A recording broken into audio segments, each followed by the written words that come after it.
আফলাহা মান যাক্কাহা, সে ব্যক্তি সফল হয়ে গেছে যে ব্যক্তি তার আত্মাকে পরিশুদ্ধ করতে পেরেছে।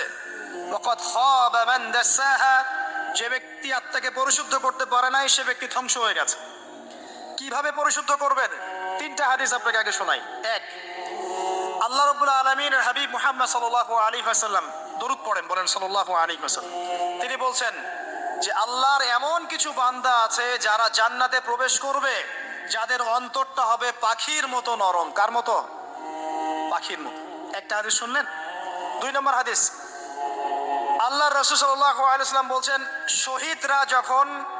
শহীদদের আত্মা যখন আল্লাহর কাছে পৌঁছায়, আল্লাহ রাব্বুল আলামিন সেই আত্মাগুলোকে সবুজ রঙের কিছু পাখির মধ্যে প্রদান করেন এবং সেই পাখিগুলো আরশের নিচে লণ্ঠন আছে এখানে বসে থাকে এবং তারা জান্নাতের যে কোনো জায়গায় যায়, ঘুরে খাবার খায়, আবার ফিরে আসে। আল্লাহ পাক তাদেরকে বলেন যে তোমরা কি চাও?